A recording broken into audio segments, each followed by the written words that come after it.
this video idol is gagawa na naman tayo ulit ng isang plat. At ito ay nagawa ko na. Pinapawisan na ako.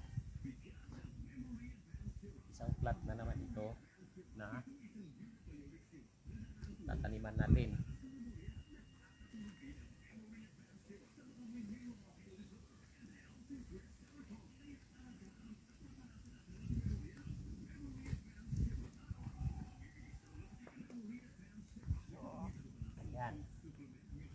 I-prepare natin lang ang plat na to para sa pagtataniman natin.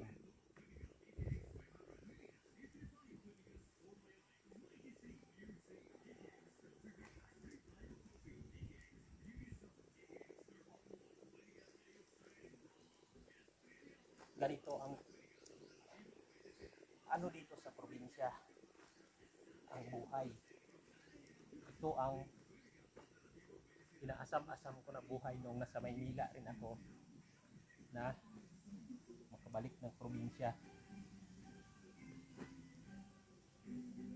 Dahil pag wala kang trabaho sa Maynila, hindi ka mapapawisan doon. Maliban kung mag-jogging ka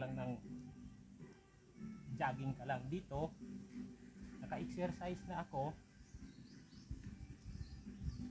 May maitatanim pa ako na makakain ko, gulay o ano dyan. Kung sobra-sobra na sa atin, pwede naman natin siyang pangbenta. So ganun ang purpose niyan kung bakit tayo nagpursiging umuwi ng probinsya. Gas kahoy, puno.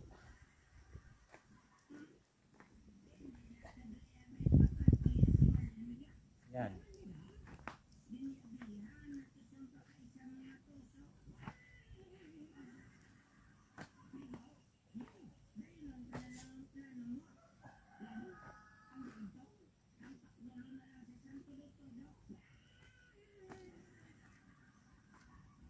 So may finish na naman tayo na isang span.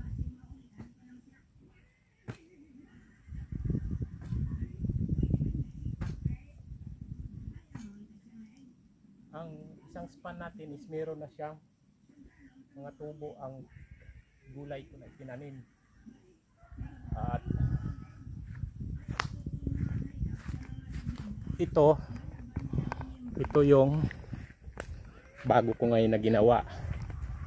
Yan. Doon tayo kasi sa araw is nakikita tayo. Ayan. Ayan ang bagong span ko na naman na ginawa. Ang dating span na ginawa ko is dito. Ito. May tubo na doon sa dulo ang mga tanim. Ayan siya, may tubo na sa dulo ang mga tanim ko. Ayan na siya. So 3 weeks is malago na yan.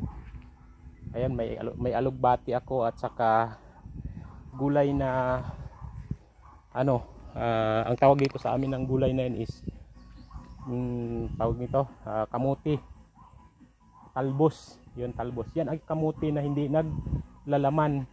Ang kamuti naman naglalaman is yun lang, isang ano lang, tinry ko yung isang tali lang siya na itanim.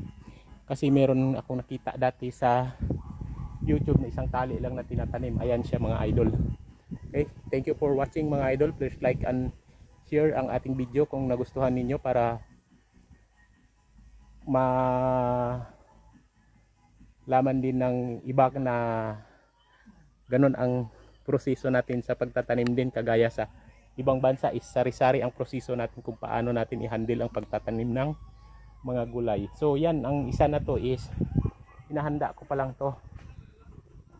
Kasi ang binumbahan ko kahapon na ano pala na ano na yon, nadamuhan is paghahandaan natin yung pag na ano na siya, namatay ang mga damo, is gaganituhin din natin yon. So ang ano noon is pag ganun ko yata naman siya, yun naman ang pagkaabalahan natin next na gawa pa tayo ng isang plat na ganito, dahil ko tawag nito is gagawa ko ng bunbun ang tawag dito sa amin, bunbun. Hindi ko alam kung sa sa iba ang tawag noon, pero dito sa amin is bunbun ang tawag noon. Okay, thank you.